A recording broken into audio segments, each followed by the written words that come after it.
Mother of God, pray for us sinners, now and at the hour of our death. Amen. Mary, seat of wisdom, Pray for us. in the name of the Father, and of the Son, and of the Holy Spirit. Amen. I said this morning we begin a new chapter on Pharisees. So we have two classes on Pharisees, and after that the last chapter will be on material logic. So don't wait at the last minute to prepare your game. Practice. And you have exercises in the book of Sister Taylor. So use those exercises. Work together. It's a very good thing to work together. Yet one another to understand. Okay? So what is a fallacy? Fallacy is in fact an apparent syllogism. He has the likeness of a good reasoning process. So it is an appearance. It is a reasoning who appears to conclude, but in fact does not conclude. It is the common rash judgment to which everyone is prone, inclined. For example, you see, you pass your parishioner, for example. Your parishioner pass in front of the bar, and he see you, the parish priest, walking out of the bar. Oh, Father, maybe you go there to collect charity for the poor. You know, it's the best place because people are joyful and they give. That is my father. He was working for the Saint Vincent de Paul, and sometimes a good place to collect money is at the tavern because people are happy and they are generous. You know. So rash judgment. We are inclined to rash judgment very, very rapidly. We will come back on that. It is the process of jumping too quickly to a conclusion. We start from some event, immediately we conclude, and we start from the effect and we go to the cause. So it is the process of reaching a conclusion with no sound basis, without some reason for that. That is we call a fallacy. Fallacy. For example, here I give you two examples in the ring. In fact, it is the application of what we study in hypothetical syllogism. If P, then Q. So if we affirm Q, can you affirm P? No. No, we don't know. Maybe, maybe not. So that is many fallacies are based on that. We start from the effect and we conclude immediately to the cause. It can be a cause, but it's not the cause. For example, the box of candies is empty. Suppose at Christmas you receive a box of candy and you put that, you were 10 years old, you put your box of candy in your room or somewhere in the house. And suddenly you came and no more candy. Candy disappeared. Or you count, I have 20 candies. And the day after you count, you have only 15 candies. Oh, some mouse passed in my room. Okay?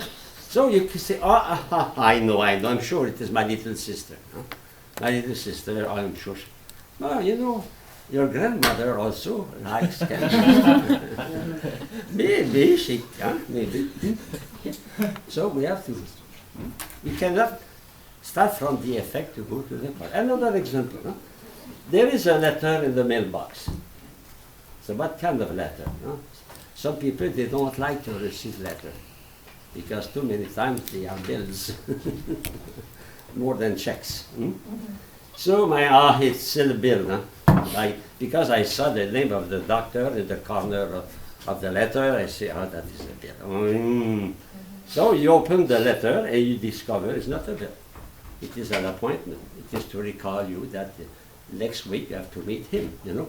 So that a lot of time we are inclined to make a rash judgment, a quick judgment, direct to the conclusion without a reason, without a certain and sure middle term. You know, the middle term allows us to go to the conclusion. So fallacies have the appearance of truth of the reasoning process, but they lead to deception, which may be two kinds of deception. Maybe intentional, we do that on purpose to trick you. Sophists were paid to prove anything. You know, some dealer, they try to sell, to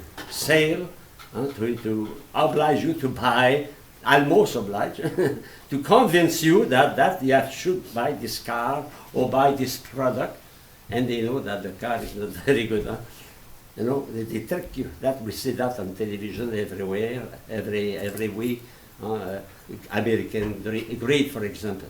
Most of the time is that people, they are they are sophists.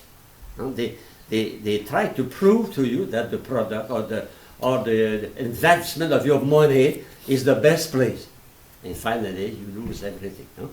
That is a sophist fallacy. Their reasoning is intentional. Intentionally, they seduce you, they lie to you to obtain what they want. Okay? It can be also unintentional. That means without any bad will. We call that paralogism. Paralogism.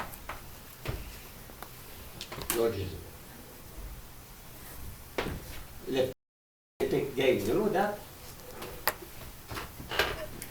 Para game. Para mean on the side, you know. It is for the handicap. The Para-Olympic game is for the handicap. So they have the Olympic game, and just after they have the Para-Olympic game. You know. So paralogism is the outside of logic, you know. It is parallel, you know, parallel on the side, Okay. So that is from a fallacy coming from error. So we got a fallacy coming from a bad intention, or fallacy coming from error by accident, accident. Okay. So let us go next page. In fact, what are the causes of sophism, if you want that kind of fallacies? The most fertile ground, the fallacies, is, so here they give you four reasons, and we'll add two others. The first reason is starting from opinions which seem to be generally accepted, but in fact they are not. Opinion generally accepted. So you see, everybody think like that. It's true, because if you are attentive, not everybody, but in general, the majority, not the. When you say the majority, is not everyone. No? So that is a kind of sophism or fallacy, grounded on general opinion. That is very frequent. No, many people they reason, and the middle term of the reasoning is taken from the opinion, the general opinion. So it is easier, in fact, to follow the general opinion than to oppose it. For example, if you go to a public university, in your class you discuss about life, about abortion, for example, maybe on 40 students, 35 are pro-choice, because it is, it is general opinion, but in fact, maybe not 35, but it is difficult for you to affirm the contrary, That is the pressure of the opinion. The pressure is a social reality. In society, to be comfortable, you must be conformed to the majority. Okay? Secondly, a reasoning which seems to follow a valid reasoning, but in fact it does not follow. It has the appearance of validity. So we seduce people because the reasoning we do seems to be good. Ah, yes, Finally, we say, okay, I will do that. But if we know clearly logic, we say, no, there is a mistake. And that is the role of studying the law of logic. Huh? It is in this likeness there is possibility of deception. In fact, the word fallacy, fallacy comes Latin fallere, and that means to induce into error. To induce into error. To deceive, to induce into error, to deceive. So don't trust appearances. Possibility sometimes of abuse of rhetoric. You know, rhetoric was the art to prove what you want to prove if you are paid for that. But it is a fact that some lawyer, they know their client is guilty. Many times they ask him, did you kill the person? I want to know the truth. He said, yes, I killed. Okay, I will prove that you did not kill. I will prove that you are innocent. It is a job. You know? But that kind of reasoning is a sophism. He does that not because for the truth, but because for his salary is his function. He is paid even for the government to defend him. Every citizen has the right to have an attorney to take his defense. Yeah. So fallacy seems to be true, but indeed are not true.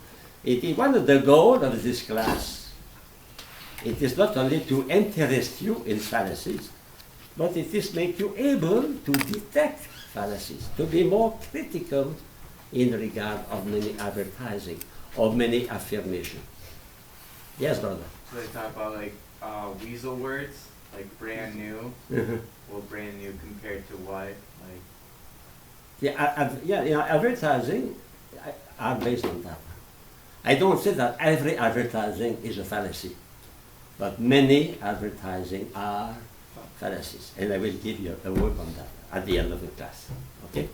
So we have the general view, and after we study one by one. Okay? So the sophists, those who study Greek history, ancient history with Father Kahan, so surely you spoke about the sophists used to teach how to win either side of the case.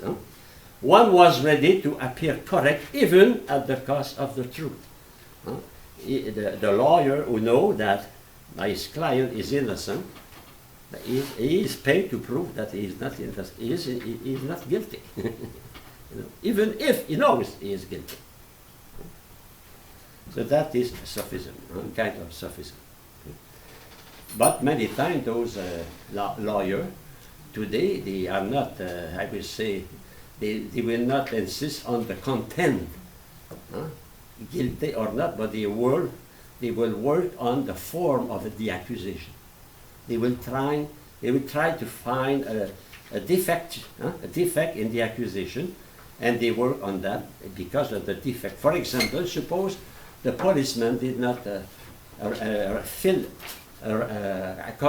regularly, according to the law, the accusation, when he arrested that man, suppose. And if he discover, there is no signature, the date is not correct, the hour he put there is impossible. He will work on that to prove that he is innocent. So it is, we call a vice of form, a vice of form. So it is important, for example, in marriage, if you are a priest, you have to preside marriage, to be sure that all the form is well filled.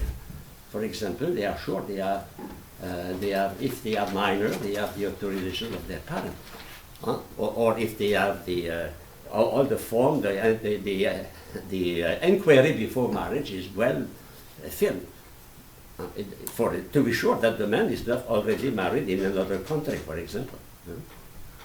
An Italian come from Italy, or a German, or a Vietnamese, he say, I want to marry. Yes, first check. Maybe he has a wife and 3 children in the other country. Okay. So 3, they taught how to produce apparent wisdom for the sake of prophecy. So sometimes the fallacies are provoked by the the desire to make money. And that many times is underlying advertising. Huh? For selfish motives and plain laziness. We are not interested to completely to discover the truth, because if I discover the truth, at least I know the law, I will be obliged to change my way of living. Huh? So laziness, and also I have another one, prejudices.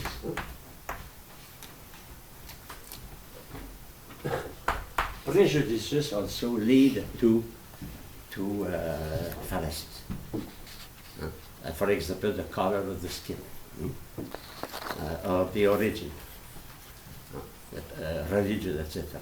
So that a few years ago, 40 years ago, when a crime was committed in some village, immediately we accused that man. So that prejudices. Okay? Nero used that in Rome in 53, 56, when he wanted to create a new Rome. He burned a part of the city, the whole city, and he accused the Christian to have, and the people accepted very well. At that time, St. Peter was crucified.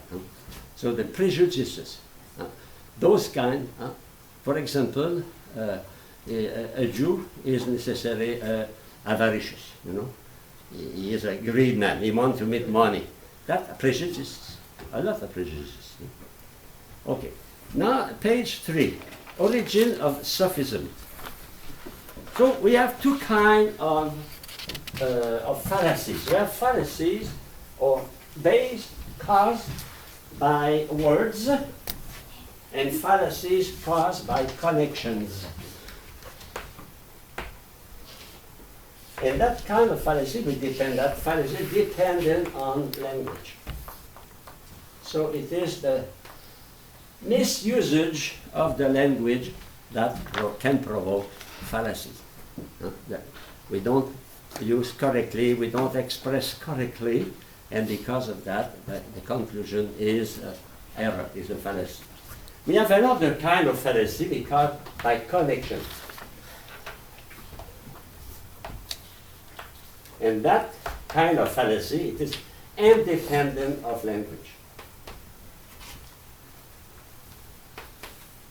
So this morning, we will work first on fallacy based on language. And next class, fallacy based on the independent of language.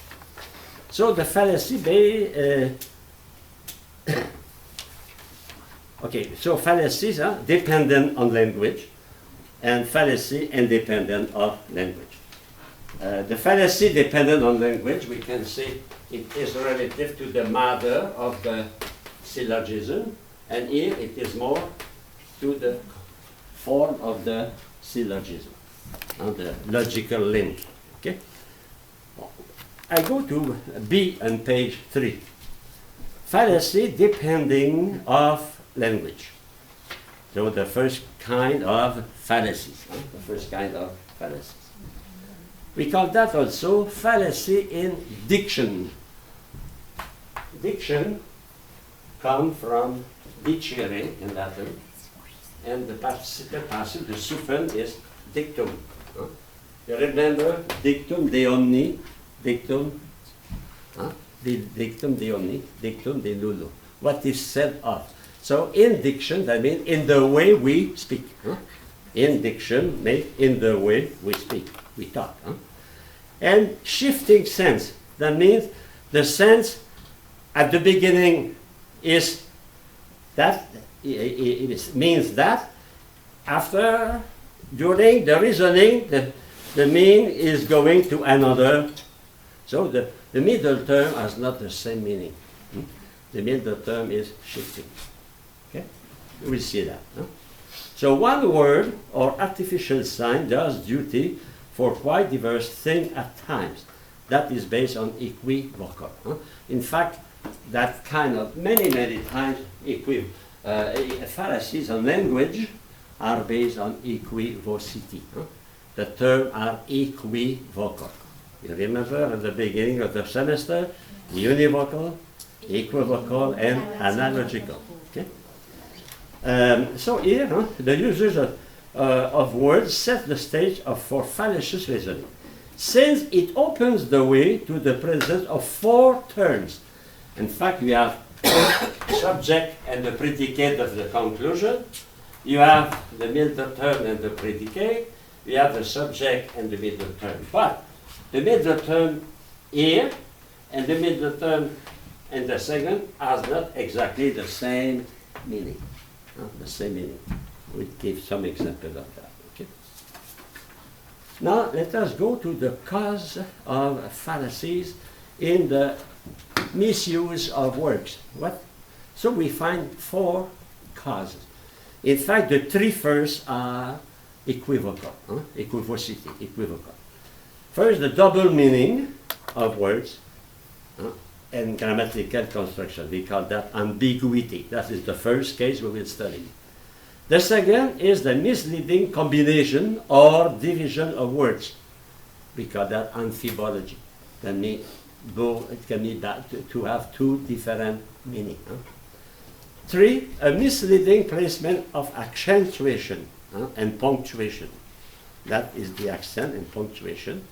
It can change completely the meaning of the sentence. And finally, a misuse of the form of inflection in the word. I will say that we call extradiction. So the first, ambiguity. It is a fallacy resulting from two diverse and intended meaning of a word or a phrase. For example, for the use in puns and advertisements. So we use the same word to make people laugh. You know what is a pun? Or advertisement to make people interested with the advertisement. You remember maybe it's still existing. I saw that recently on television. A very, very old advertising. I maybe 20 years is there. And they announce mattresses. You know mattress? It's a good friend to bring the light. Okay? So they say, when you buy that mattress, you are happy for the rest of your life. You remember that? For the rest of your life. That is a pun. Because the rest meaning two things, you know? What we do on a mattress, we take a rest. So a rest means to repose, to be well. And the rest also means what is again coming in your life. How many years you have to live? The rest. You understand? Maybe you have 20 years for the rest of your life. So that is an example of ambiguity here. So for the rest of your life, has two meanings. And that is pleasing, you know, it's not insulting, it's funny. The problem for those who don't master the language is sometimes we don't seize the pun, we don't seize the taste of the pun, you know, because we don't master the language, you know. So it is true in every language. And that is very difficult to translate that. For example, this pun cannot be translated in French. Because in French, rest est repos, repose, repos. And the rest of your life is a rest. So, you know, in French that's not, but in English, function. So some puns cannot be translated because they are proper to a language. Okay? That is the reason why sometimes when we are not American, people laugh. People say, why they laugh? Because they catch the ambiguity. And that ambiguity, sometimes it is incongruous, it is not fitting well, make people laugh, you know. Okay? But it's surprising that advertising exists for a long time. You know? And people are not, if they study, if they don't change the advertising, because the advertising continue to please to people. Okay. So, did you hear about the case of whiskey? It is the last case in court. So you have case and case, Case the box and case what is judged in the court. Since the janitor did not fire the furnace, I intend to fire him. To fire and fire. So the first fire is to put fire to the wood, to the coal in the furnace, to the oil, And the other, it is to be kicked out. Okay? So that is a play on word. In fact, sometimes when the play on word is accidental, we call that the lapsus linguae.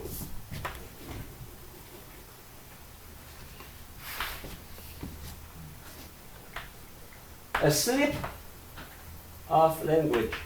Slip. We slip on a banana. It is not voluntary. You remember when I gave the class in the philosophy of man about the unconscious? Someone maybe in the class know that. A student went to the funeral home because his teacher, mathematics teacher, died. You remember that? Mm-hmm. And when he arrived to offer his condolences to the wife of the teacher, he said, "Congratulations." That is a lapsus linguae. So sometimes our ambiguity can be caused also by lapsus linguae. Or we change one letter. I will give that.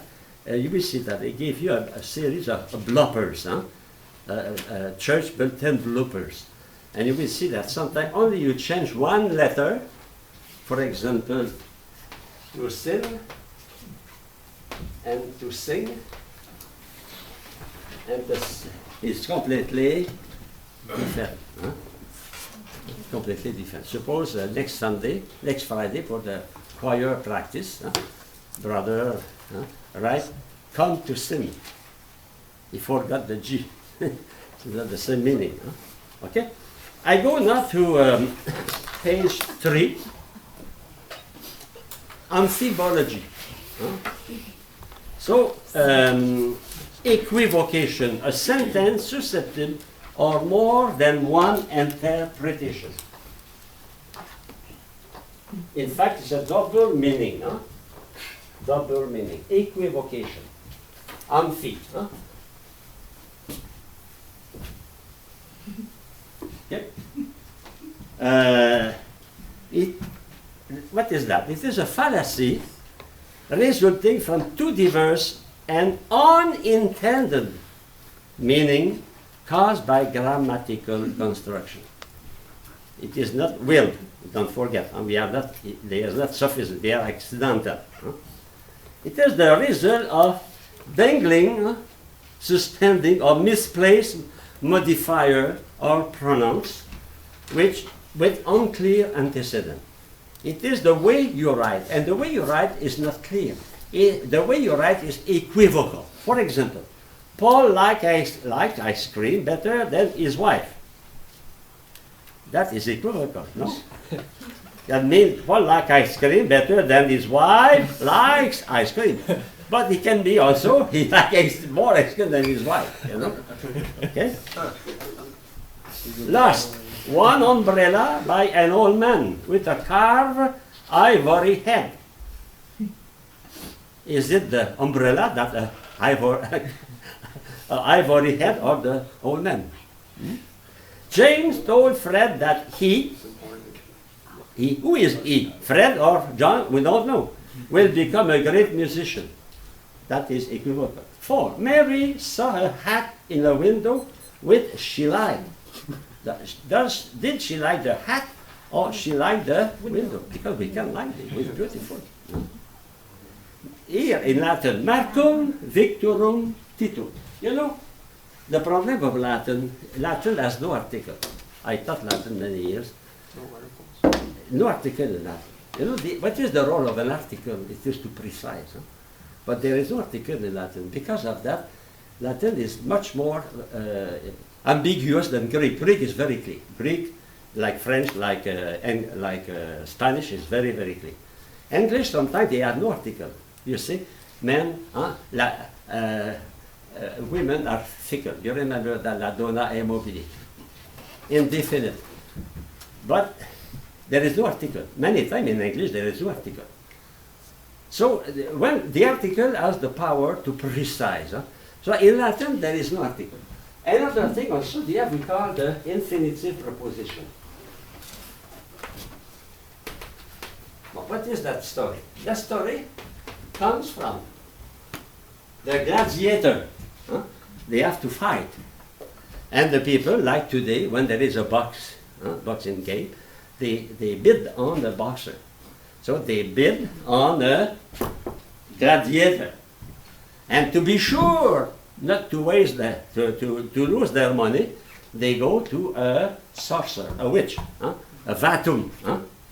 And that sorcerer, what he does, he is not stupid at all.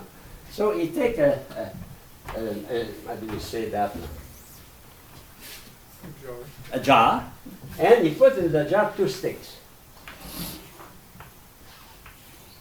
2 sticks. And on every stick it is written, Marcum Victorum Titum, or Titum Victorum Marcum. And he prays to the God, and sends.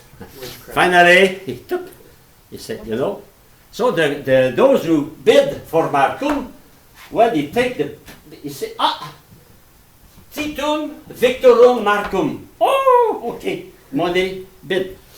The other, they come, they say, hey, money first, pay.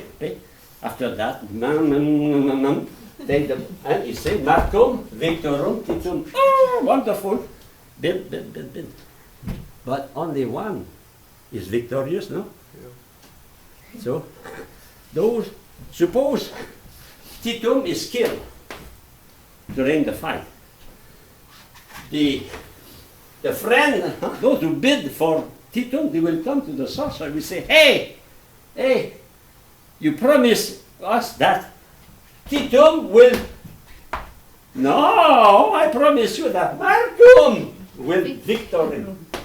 Because victorum means to be being victorious. Being victorious, the future will win. That is example of ambiguity. Maybe I spoke to you about the translation of glory to men of goodwill. Omnibus pax, omnibus boni voluntatis. That is a good example of the ambiguity of Latin. Word for word, peace to men of goodwill. But what kind of goodwill? Is it the goodwill of man or the goodwill of God? And that is the discussion between theologians. Latin is ambiguous because you can translate by 2 translations. It can be the goodwill, the benevolence of God, but the benevolence of man.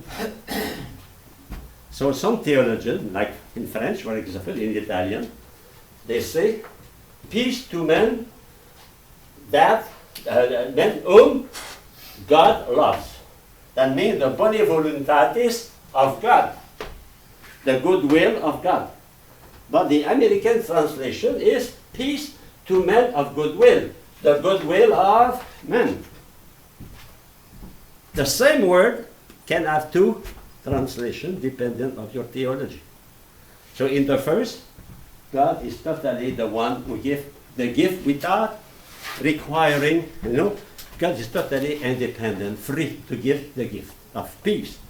Here, he gives peace only to those who have goodwill.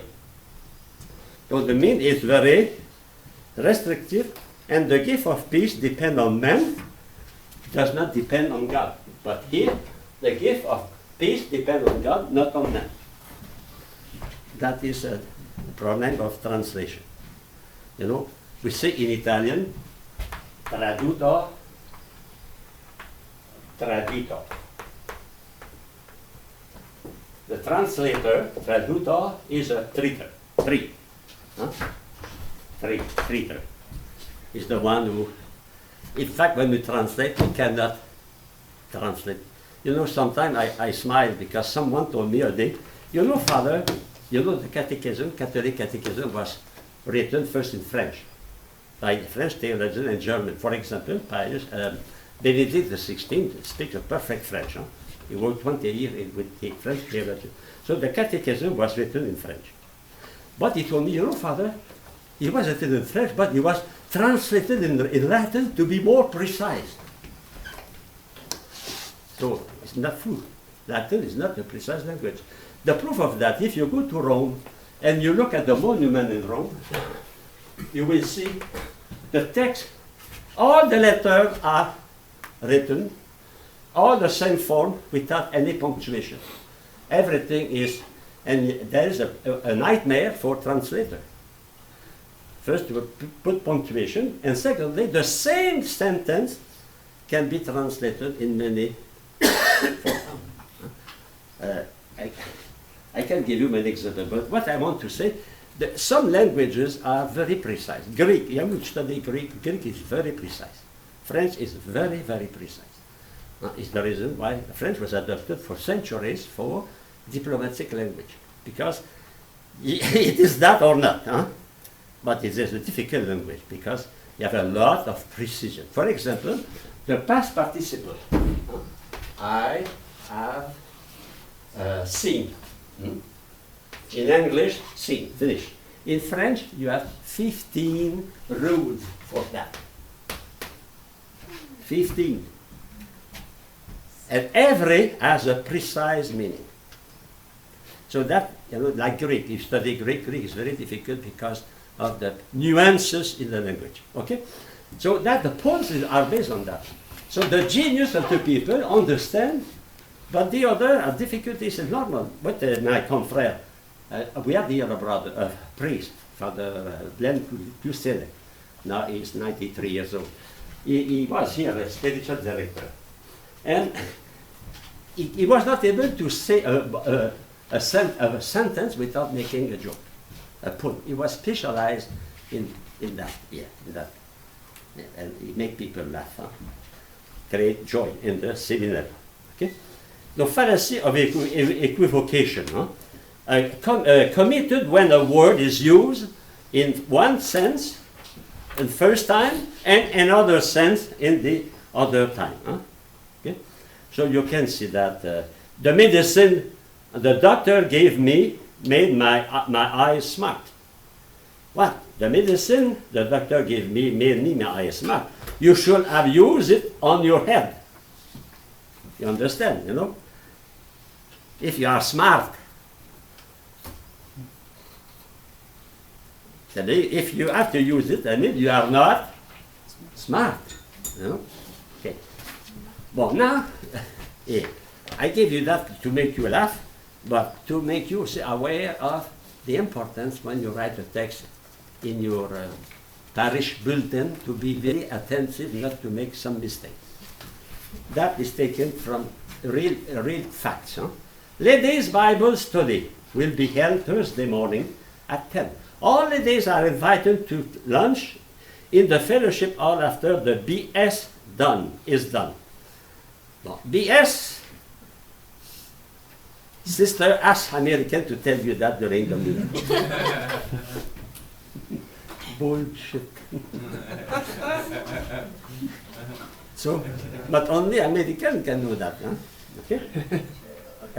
The pastor will appreciate if the ladies of the congregation will lend him their the girdles for the pancake breakfast next Sunday morning. In fact, they should write griddles.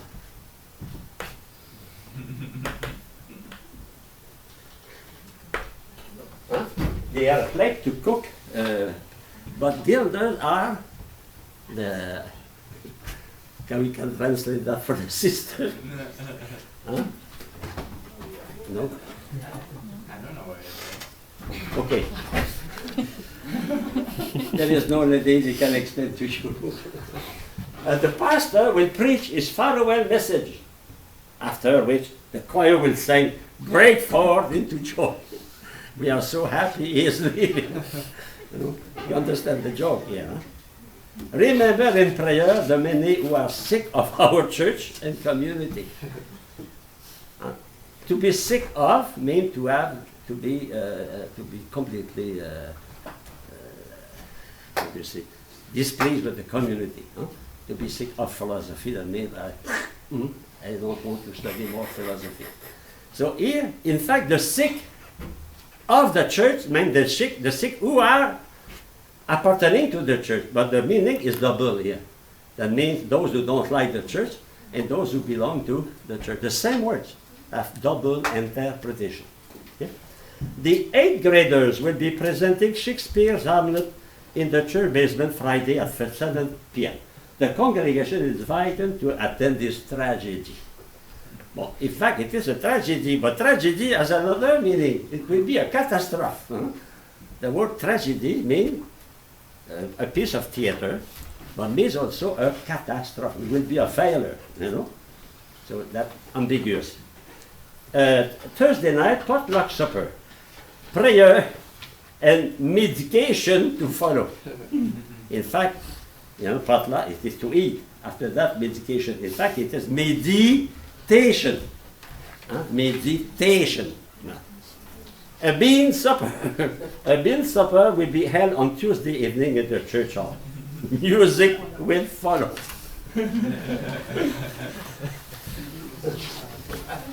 And that makes me remind what my seminarian in Cameroon, they call beans. They call that musical candy.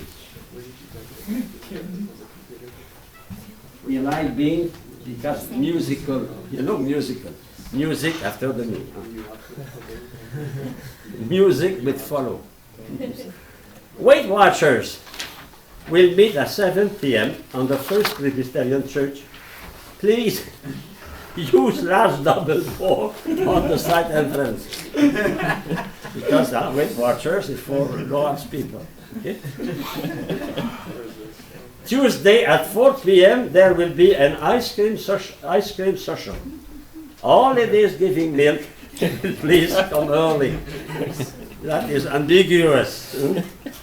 The Lutheran men's group will meet at 6 p.m. Steak, mashed potatoes, green beans, bread, and dessert will be served for a nominal fee. Feel Dutch, huh? Etc. No, for a nominal fee. Period. You add one letter, you change the meaning. Huh? Don't let worry kill you. Let the church help. Good, huh? Don't let worry kill you. Let the church help. To kill you. This being Easter Sunday, we will ask Mrs. Lewis to come forward and lay an egg on the altar. That is ambiguous also. Thursday at 5 p.m. there will be a meeting of the Little Mothers Club. All wishing to become little mothers, please see the minister in his study. Wow. That is very ambiguous. Irvin Benson and Jessie Carter was married on October 24th in the church. So ends a friendship that began in their school day. You know, and that they finished. Now they are married, there is no more friendship. The next one is a little bit difficult to understand. We explain after that. Bertha Belch, a missionary from Africa, will be speaking tonight at Calvary Memorial Church in Racine. Come tonight and hear Bertha Belch all the way from Africa. Oh, you know what is Belch, huh? And to erect, to birth, huh? From your stomach, huh? When you eat. So all the time from Africa she was burping. The ladies of the church have cast off clothing and every kind of every kind, and they may sit in the church. That is ambiguous. Huh? There were a lot of people. Announcement in the church bulletin from the National Prayer and Fasting Conference. The cost for attending the fasting and prayer conference includes meals. But it's fasting, but it includes meals. Miss Charlene Mason sang, "I will not pass this way again," giving obvious pleasure to the congregation. Probably she was not a very good singer. Huh? Next Sunday, in the family A ride and bonfire of the Fowlers, bring your own hot dogs and guns. Friends are welcome. Everyone come for a fun time. Here it is hot dogs and buns. Huh? And buns, not guns, buns. Buns. That changed the meaning. Huh? Buns and guns. Sounds like in Texas. Nice Texas. During the absence of our pastor, we enjoy the rare privilege of hearing a good sermon when Father G, etc., supply on our pulpit. You know, it's not very interesting for the pastor. Huh? The church was host an evening of fine dining, superb entertainment, and gracious hostility. What is the word we should write? Hospitality. Huh? Also wrote these in their church, but Hospitality, not hostility. I remember when I was, in my family, we used to say the prayer in the family. We were at that time 6 children. And my father said the rosary, and my mother sometime. And to make us participating, we have to participate. So I was asked to recite the litanies of Mary, huh? The litanies. And one of I will say in French because it's difficult to translate in English. I say Mary, vase indigne de devotion. Well, what is the meaning of that? Indigne, huh? That is unworthy. Huh? Unworthy. In fact, it is, I should have write insign, worthy. The change of a letter, instead of saying, I say Mary and vase indigne de devotion. After the litany, my mother said, "Oh, Michel, we don't say indigne, we say insigne." Because indigne means unworthy, and insigne means worthy. So I changed one letter, but for me it was the same.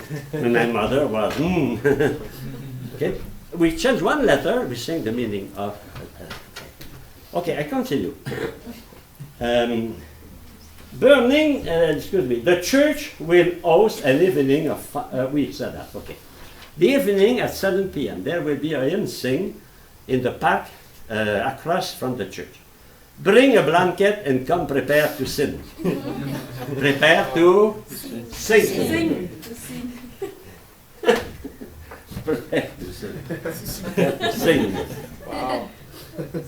Ladies, don't forget the rummage sale. Huh? The rummage, the garage sale. Huh? Okay? It is a chance to get rid of those things no worth keeping around the house. Don't forget your husband. That mean, are they not working? So that is a double meaning. Huh? Okay? So that, we laugh because most of the time when it is intended, it is to provoke laughing.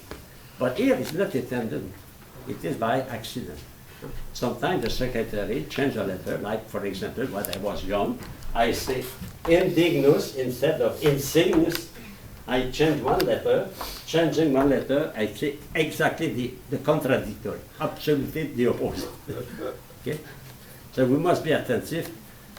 Do the language. I give you an example. That's not it's not a joke, it's a reality. The nuncio in Belgium make a speech in front of the king. I think it was the King Leopold, the king of Belgium. And he said, votre femme, I say in French first, huh? Votre femme est bien connue à Rome. Votre femme. est bien. Word for word, your wife is very well known in Rome. He said to the king, your wife is very well known in Rome. Phew. You know, in Latin, like in Italian, fama means reputation.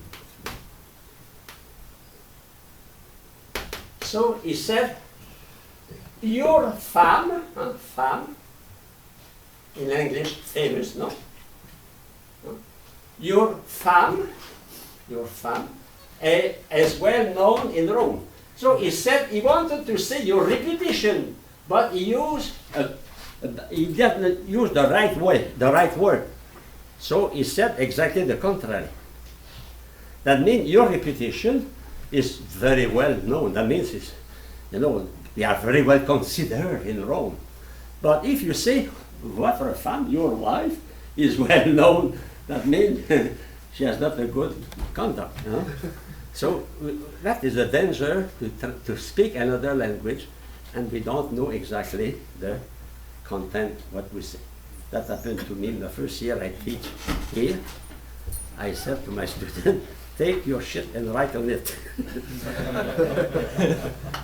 Take your sheet and write on it. Only change completely and the student would admit it.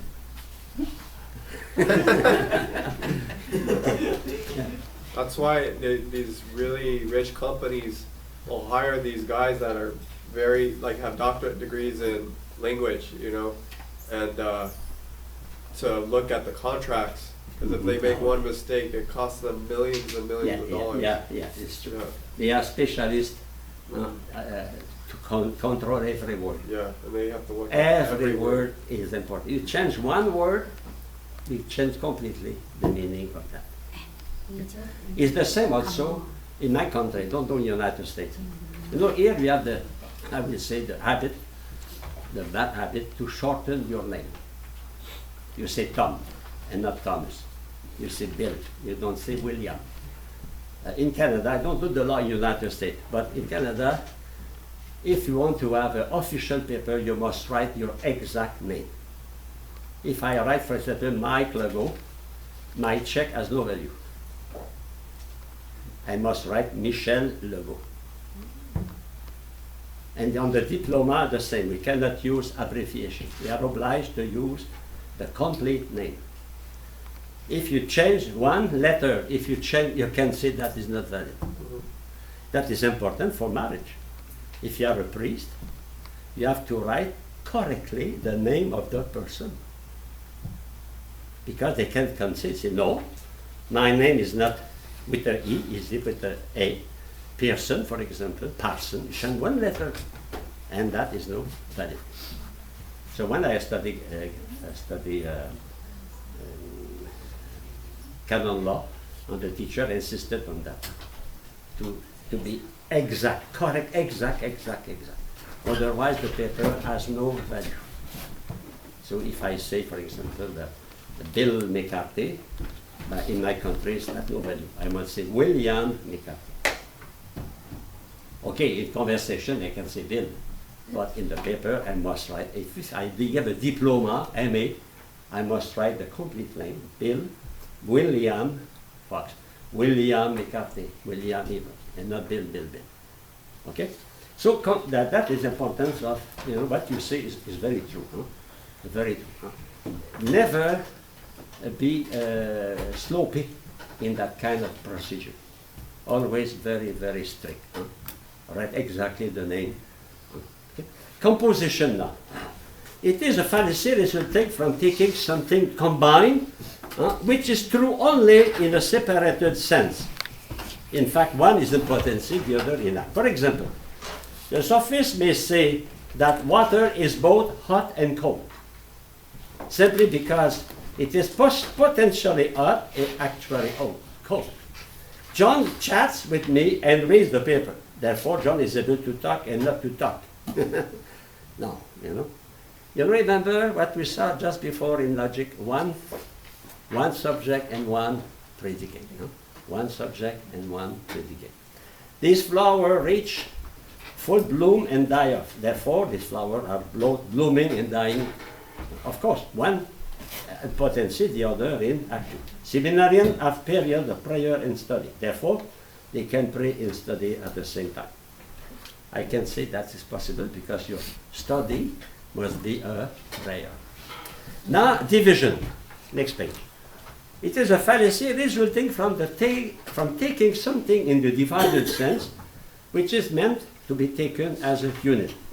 When the sophist ignore the whole, which is composed of various parts, instead he emphasizes the parts within the given whole. Example: the number 9 is not different from 7 because 4 it is 7 with a little bit more, you know. Okay. The greater is equal. Why? Because that amount and more beside, you know. The union and husband and wife is both odd uneven, for it is their union makes them two in one flesh. Two in one flesh. Water is one of the lightest substances because water is composed of the lightest substance that is hydrogen. Therefore, water is the, you know, what is true of the part is the true necessary of the whole. You know? 5 equal 3 plus 2. Therefore, 5 equal 3 and 5 equal 2. No. Another fallacy of accent and also punctuation. So it is a fallacy coming from the usage of the accentuation and punctuation that change the meaning. I told you just before that in the monument in Rome, you have all the letters written without any punctuation. All the letters are capital. You cannot distinguish the letter. All the words are there. It is you who have to discover the word, separate them, you know. That is a difficulty. Why they did that? Probably because they have to say many things in a little space. So, send me a man who reads. Send me a man who reads. So, the punctuation sends. The invalid, that means the sick, case be brought in court. Or the invalid having no force. So, invalid or invalid have two meanings. But that is, we must be of the language to know that. When you write a text, invalid, invalid. But in English, like in Spanish, there is an accent. Probably in Vietnamese, I don't know. Now the invalid, that means the sixth. So the invalid, I was to a pilgrimage a few months ago here in Stockbridge with the invalid, those who are handicapped. The Tylenol is the one. More pediatricians give their own children. Tylenol is one more, is the one more pediatricians give their own children. So you change the meaning because you put a punctuation. Brush regularly with Colgate to reduce. New cavities stop bad breath too. Brush regularly with Colgate to reduce new cavities. Stop bad breath too. So you change the meaning if you change the punctuation. You change the meaning if you change the accent. And many puns, many jokes are based on that also. Depend on the you get. You know, it's important to know the meaning of the word. I told you the sister, Canadian sister, American sister, she went to Peru. When she arrived at the airport, I'd give that to you maybe. Oh, anyway, she said, "Are you hungry?" So in tradition, she answered, "Oh, tengo hombres. I have many men." Instead of tango hombre. Oh, sister. Oh, estoy embarazada. I am pregnant. I mean, I am sorry, you know. That every language has its particularity. Even in the same, for example, in French, they use some words we don't use in Quebec. And the same word has two different meanings. Okay? Okay. Now I go to page 10. So the form of expression, shifting sense. The sense changed because the middle term has two meanings. The middle term has not exactly the same meaning. So it is a fallacy resulting from the expression of two different things in the same word form. For example, the cook smells the soup, and the soup smells good. You know. So the sophist is able to deceive by means of the word term, because different categories of things, substance, quality, etc., are frequently expressed by the same word form. So the shift occurs easily because of the different contexts in which they are used. Look at that. Advertisement. Lion tamer, the tamer is the one who tame, who dominate the lion, wants tamer lion, the lion who is tame, who is dominated. The man's goodness shines out even when he shines shoes. So to shine and to shine. To shine shoes and to shine, to be bright.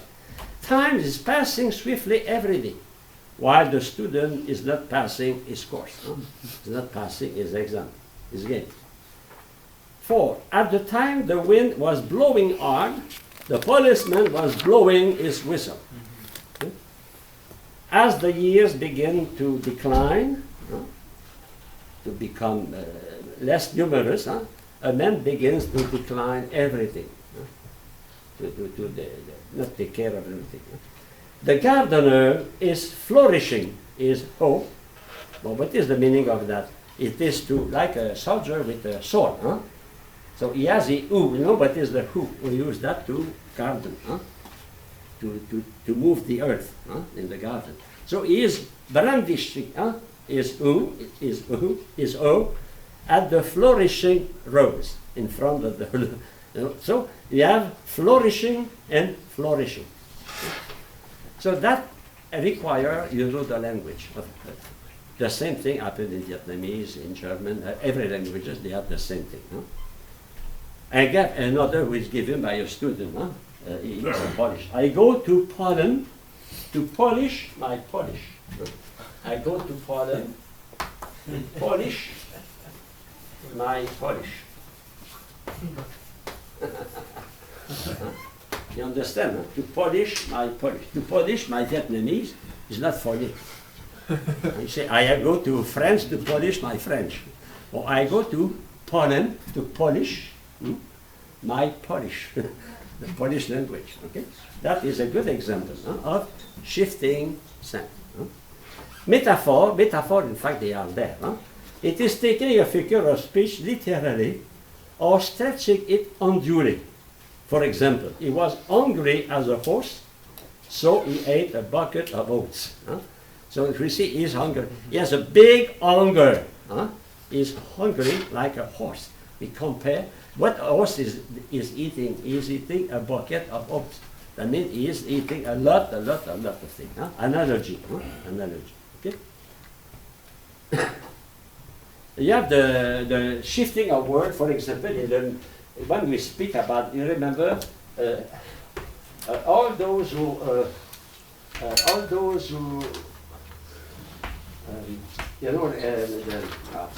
the dictator. Dictator, they want justice, and saints want justice. All saints, they want justice. All dictators, they want justice. Therefore, dictators are saints. We remember the mistake is the middle term is to twice undistributed.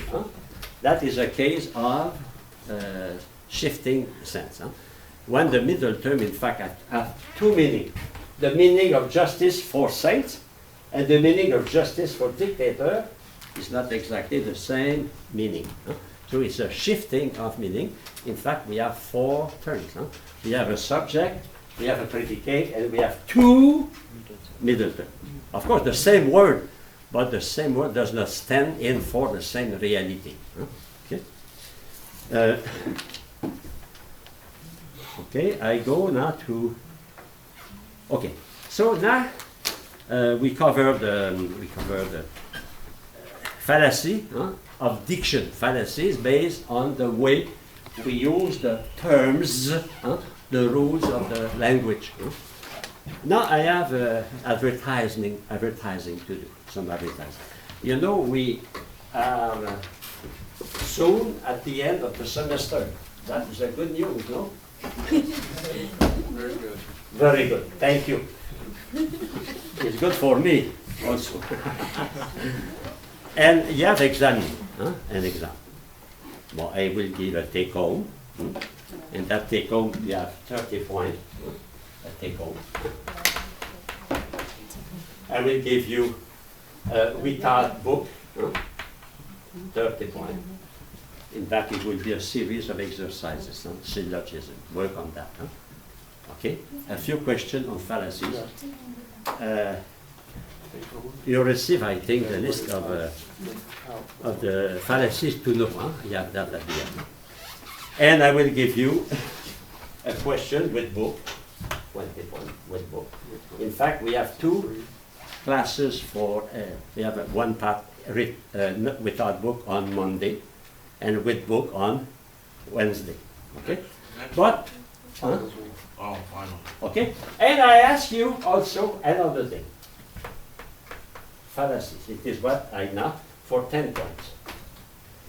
Now it is the fallacy. We are studying fallacy. So I will ask you, I did give you no paper, no? I will give you one very simple, but I think it's important to apply what you study in fallacy. So I ask you to find one fallacy, one fallacy in advertising, it can be on television, it can be on magazine, etc., in advertising, or in a text. For example, maybe a text of Putin or Obama, or in a speech. But the easiest is here. So, what I ask you, three things. First, I ask you, find a fallacy in advertising. A fallacy. You have television. If you use television, indicate the program, the product. You must start from a fact, not imagine. Start from a fact, or from a magazine, Time or New York Time or